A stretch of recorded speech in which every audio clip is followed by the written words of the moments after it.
Okay, gonna make another video. This one might be a short one. The title of this video is Why Knowledge is Impossible to Attain, and the Matrix thrives on faith and belief.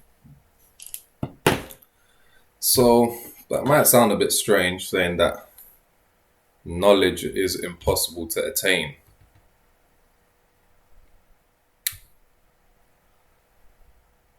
Now, how could it be impossible to attain knowledge? Well, it's very simple, actually.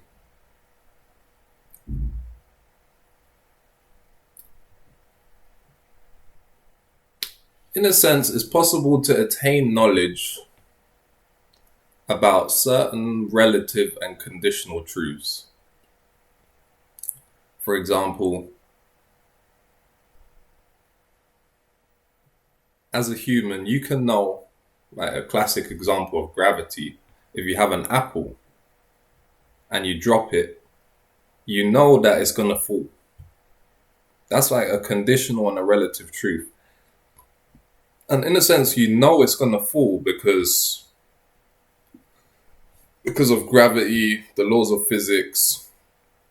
You've seen it 1,000 times before, where objects, they just naturally fall to the earth because of gravity. However, and you could say that you know that's going to happen, and in a sense you'd be right in saying so. However, as I've explained in my past videos and so on, with the absolute truth and relative truths, where people go wrong is where they take relative truths as absolute facts. Like, for example, gravity or whatever. I've explained a lot of that in my past videos, but if you take a relative truth, like, for example, if you let go of an apple, it's going to fall to the floor. That's a relative truth. It may seem like an absolute fact. However, if you are out in space, like an astronaut in a space shuttle or whatever, and they drop an apple, it's not going to fall because there's no gravity there, see, because the conditions are different. But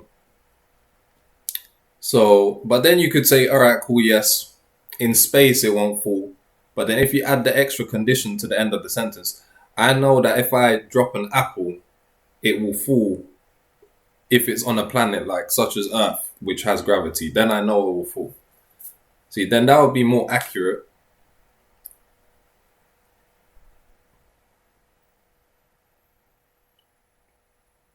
However, there's even still, and it will be accurate in 99.9% of cases. However, there will still be certain conditions, even on Earth, that would go against that. Like, for example, if you was in a car accident and the velocity of the car was going so fast, and then the car was spinning around and flying off, then in that small encapsulated state where the car is like that, then it can kind of create it's not a vacuum, but it can kind of create a state where things will kind of be floating. It would almost kind of create those same conditions as out in space. I'm sure they have like some machines where they can turn up the G-force. I don't know if it's G-force, like, you know, where it's 4G or 5G or 6G, where they can make it go up and where they can make it go down to 0G. And that's all just by changing the conditions. So this is always what I'm speaking about, relative and conditional truths. However, the whole point of this video saying that true knowledge cannot really be gained is because to know a thing for certain, you would have to, and it may sound a bit extreme, but it is just the most accurate if you really think about it. To know a thing for certain, you would have to have, in a sense, infinite data. You would have to be able to check every single scenario that's possible. And in a limited human form, that's not possible to do. See, so there can be a certain truth which we regard as a fact because it has the conditions that we live in currently are in such a way to where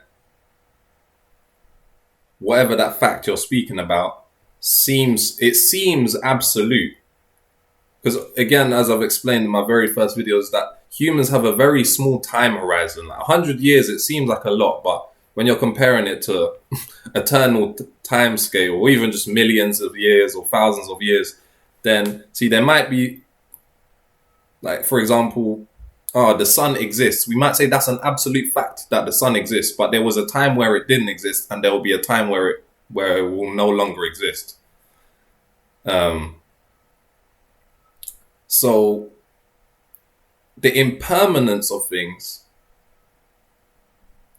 means that there are no, within this relative plane, there are no like static truths. Like the truths are always, they're always in flux. It could be true that a particular truth is true one day, but then the next day is no longer true. Do you understand what I'm saying?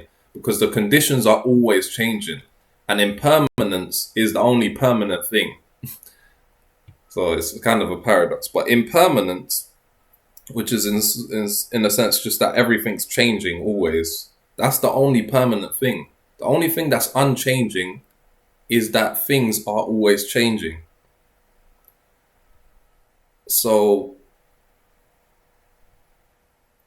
the best we can really do is believe something. See, you can gain a lot of data on a particular thesis that you're testing. Like, for example, and it will be more valid the more participants you get. Like in all these scientific studies, the more participants, the more times they do that study with different conditions, with control participants and people who aren't the control, where they I can't remember what the other thing's called, but the control ones and the other participants. So the more participants they get, the more accurate the data will become. However, to get 100% accuracy, you would need to test everyone, every single human, every single condition across all time. So the best we can kind of get is 99% accuracy. And then, because the accuracy is so close to 100, we can then kind of say that it's a fact. We can label it as a fact, and then we'll believe it. And most likely, in most cases, that belief will then be correct. And that's where people will start to say that they know a thing. They say that they know something for certain when they have enough past data to suggest that what they believe is true. Then they believe it. And because the probability is so high that it will occur again in that same fashion, it then occurs again in that same fashion, and it appears to that limited human that it was just a fact and that it was never uncertain. It seems like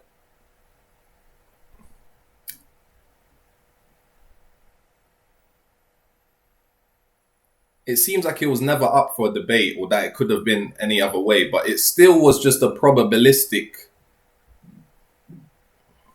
unfoldment.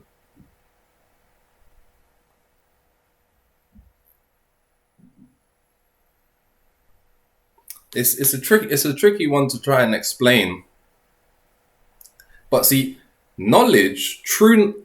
belief, you can believe something that's true and you can believe something that's not true. I've said many times in the past that you can only really believe something you don't know. And that's true. You can only believe something you don't know, otherwise you wouldn't need to believe it. That doesn't necessarily mean that if you believe something that you don't know, that it's not true. See, you can believe something not know for certain that it's true, and it's still true nevertheless. But where most people go wrong is that they believe something, they don't know that it's true, they believe it, and in fact it's not true, but they still believe that it's true, and they think it's a fact that it's true. See, so both of those kind of scenarios are possible. Because the reason why you can only believe something you don't know is because there's a slight bit of uncertainty there. It might be that it's 99% chance that you're correct. I'm not disputing that. But you can never know something 100% with 100% certainty. See, the difference between knowledge and belief. See, knowledge, to know something, to really know something, it means that it's beyond any doubt. Like not even 1%, not even 0.01%. To know something for certain, it has to be 100%. And just the fact that it has to be 100%, that means already that there's no relative truth or conditional truth that can actually ever be known for certain, because there are no conditional or relative truths which are true 100% of the time by definition, because they're only true under certain conditions, and those conditions, there are no conditions in this universe that are always the same.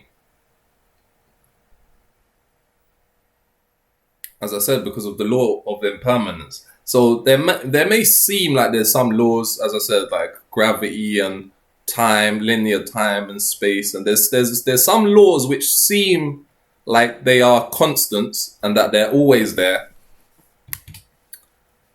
However, again, that's just because our time horizon is so small. So these conditions may remain constant for millions and billions and trillions of years. But for example, before the Big Bang, like let's say if we just take the normal scientific thesis that everything was created from the Big Bang, then before the Big Bang, those laws didn't exist. See, so it's already a condition. The Big Bang had to have happened for these laws to have manifested. And when a big crunch happens, or let's say, for example, the universe ceases to exist, and people may say that's not possible, but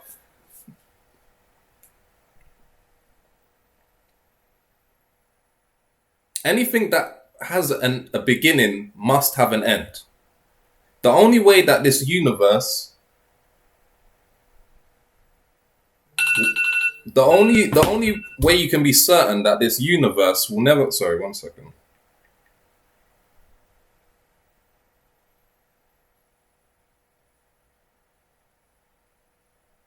The only way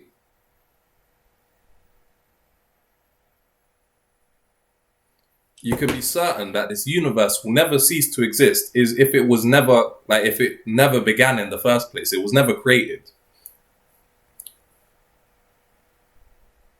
And in a sense, where I'm speaking about from the absolute level is true. The universe can never cease to exist because it was never created in the first place. It doesn't have a beginning. It wasn't created. Therefore, it can never end. However, the physical universe, like this appearance that we live in, the physical universe, that, in a sense, it had to arise. It had to arise. In a sense,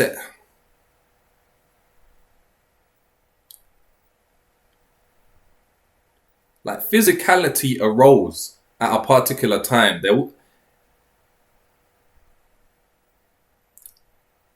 So therefore, it must have an end. See, you can say the Big Bang. The Big Bang was what created the physical universe. And then if there's a big crunch at the end of once it's exhausted its potential and it has a big crunch, then it will cease to exist. And it will probably explode again after that. However, see, since it arose at a particular point in time through certain conditions, then the ripple effect that was caused by that, all these laws that we're experiencing now, everything that we're experiencing now, gravity, time, space, physicality, these are only true because of those conditions in the past. This is kind of what they speak about karma, like the law of causality. Everything is caused by what happened before that. And that's, in a sense, how the physical universe operates. It is bound by law of causality. However, the universe, the absolute universe that I'm speaking about, that can never cease to exist because it was never created, that's not even the physical universe. Like, it never even began. Even before the Big Bang happened, that reality was still real. And it's true always because it's not based on any conditions. So my whole point is that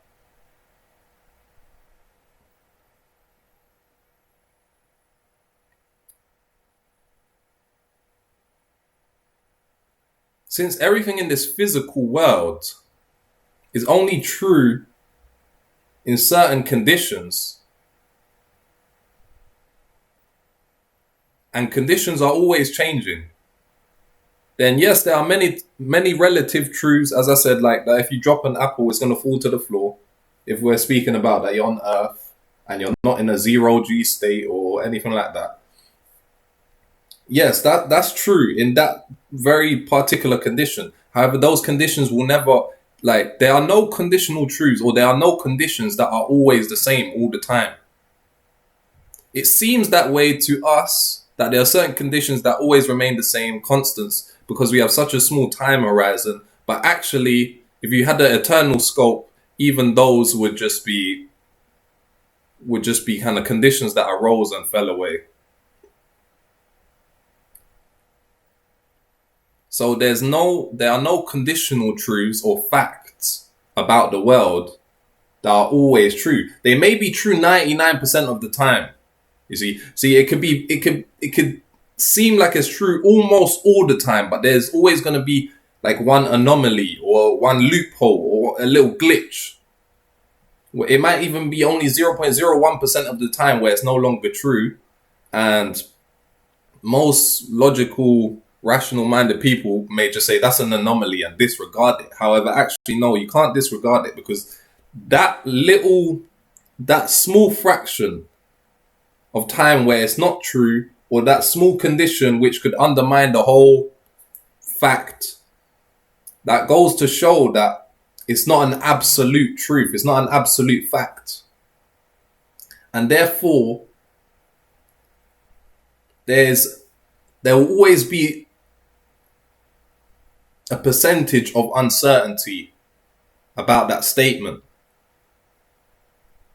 Whichever statement it is, whether the apple's going to fall, or whether the sun exists, or whatever.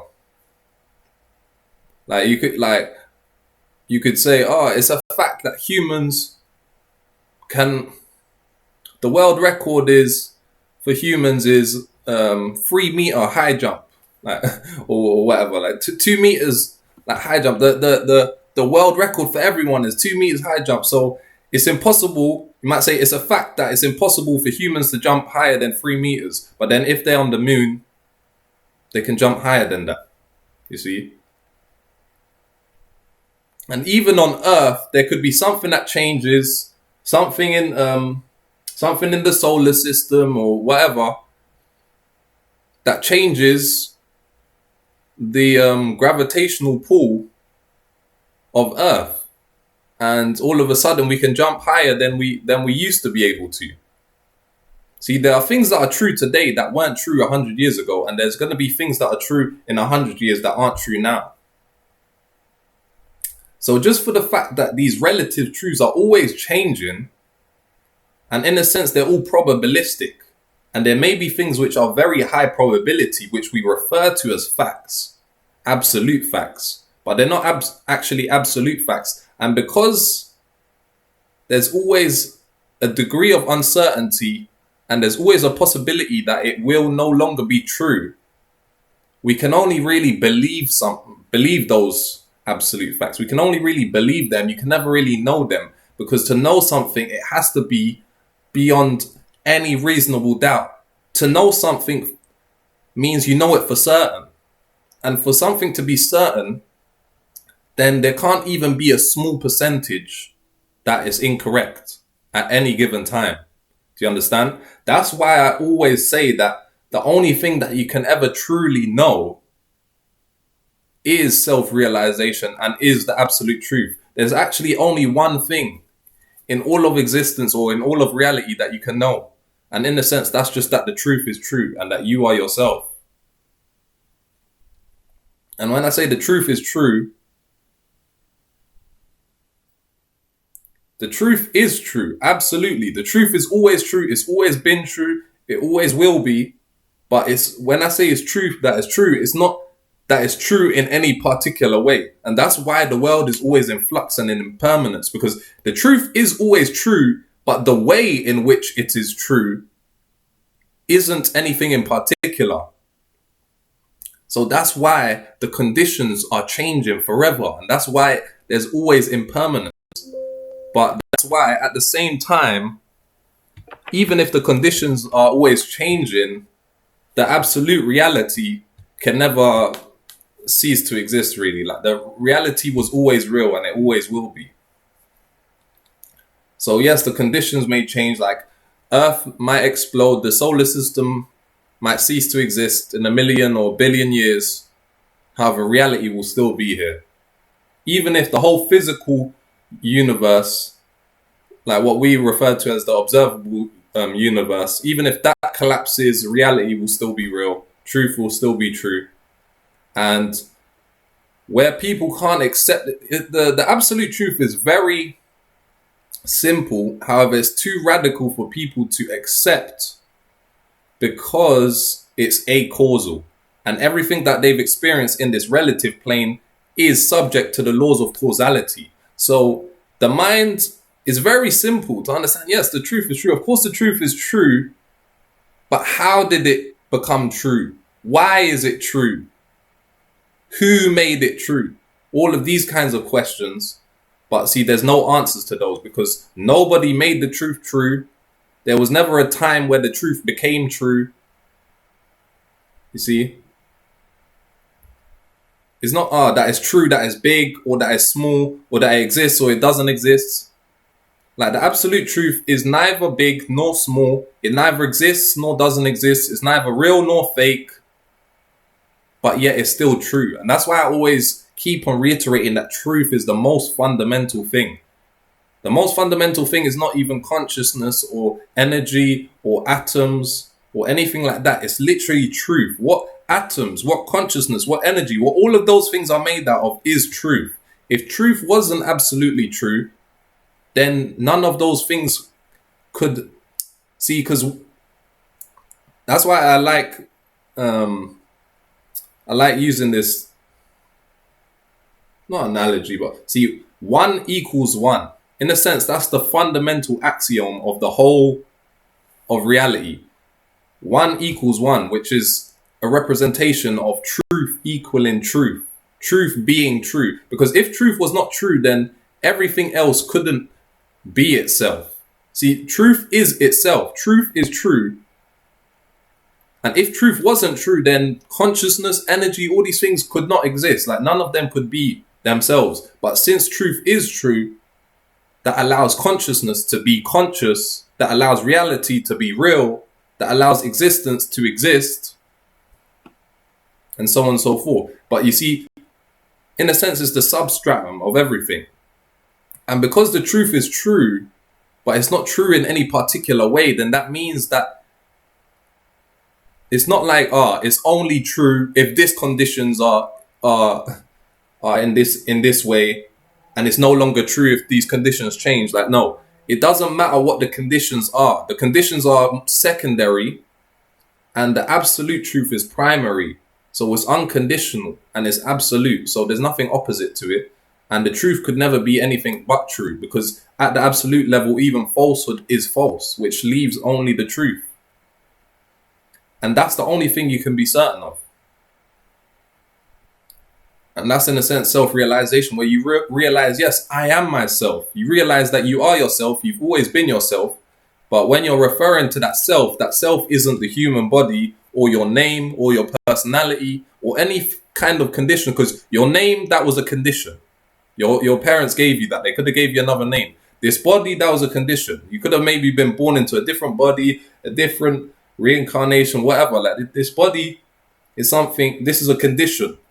One day this was here. One day, like there was a time where this body didn't exist, where it wasn't alive, and there's gonna be a time where it was dead. But I was still myself before that, because myself, there's nothing that can define what you are other than your own self. Like literally no one, not even God can tell you what you are. Not even any other humans can tell you what you are. Only you can define yourself. Like you created yourself. So that's the only truth that you can be absolutely certain of, because it's true always 100% of the time. There's not even 1% or 0.00001% of the time where it's not true. Like no, that's in a sense the ultimate anchor, the ultimate constant for every reality that to ever exist. In any kind of multiverse that you could imagine, any kind of possibility that can arise, they're all kind of anchored by that one fundamental truth. That one needs to equal to one. And there's even one funny episode, Rick and Morty, where he says, I don't know if it's the Galactic Federation or, I don't know, it's one of Rick's like people that one of Rick's enemies or something. And then he's in this alien universe and he's like, he tells Morty, like, watch how I destroy this whole universe by just changing one digit. And it was their currency. And it was literally 1 is equal to 1. And all he did was he changed the 1 is equal to 0. And then that collapsed that whole society. They all started killing each other. And that's literally it. Like, for example, see, people say, for example, that 1 + 1 is equal to 2. And that's a fact. They say that's absolutely a fact, but it isn't. See, because if 1 did not even equal to 1, if 1 was also equal to 5, and 1, see, if 1 was also equal to 5, and 1 was also equal to 3, and 1 was also equal to -1, see, if you didn't have that fundamental axiom of absolute truth, that 1 is equal to 1, that everything is itself, then everything else would just be chaos. It couldn't actually unfold. There would be no kind of logic at all. Because, yeah, let's say, for example, 1 was not equal to 1 and it was equal to -1, or was equal to 5, and then plus was not equal to plus and it was equal to minus. See, then you would have 5 like minus 5, and then equals was not equal to equals, but equals is equal to divide. See, it sounds stupid, but actually when you really think about it, this is the most fundamental, that's the bedrock. Everything is made out of itself. We usually, in the relative plane, everything is made out of other things, like subparts. I've already used my phone analogy many times. Like the human body is made out of smaller pieces, like cells, and then those cells are made out of proteins, and those protein made out of atoms, or whatever the fuck. It's always made of smaller and smaller pieces. And we always explain things that are made, like whatever you explain has been made. Like you might say like this was made out of cardboard, which used to be made out of this, and so on and so forth. And that's true in the relative plane, because as I said, in the relative plane, everything is subject to causality. So everything has to be caused, everything has to be created by something other than it. But at the absolute level, it's at the a-causal plane. So there's nothing other than truth to be true. Like there's nothing, you can't create reality out of anything but reality itself.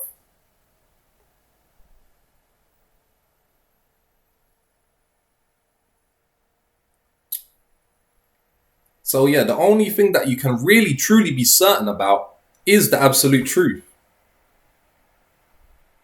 And any relative truth or conditional truth, you can never be certain about, because you can be you can be quite certain. You can be almost very certain if the probability is 99%. I'm not saying that you have to be like uncertain of every single thing. However,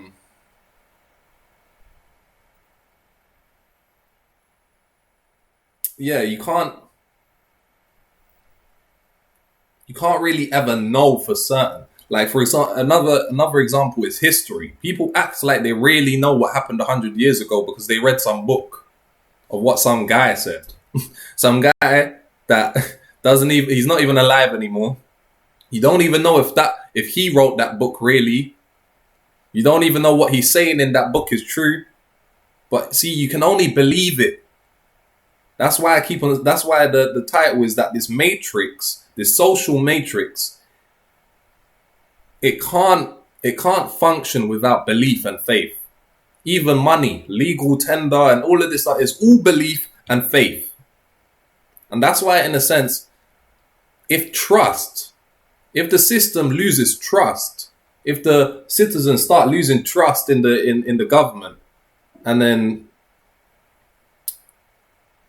the government no longer trusts the citizens, and the corporations no longer trust each other, and the corporations don't trust the government doesn't trust the corporations, all of this kind of stuff, then that's where the system starts to collapse, because it needs trust, it needs faith, it needs belief, because nothing is certain.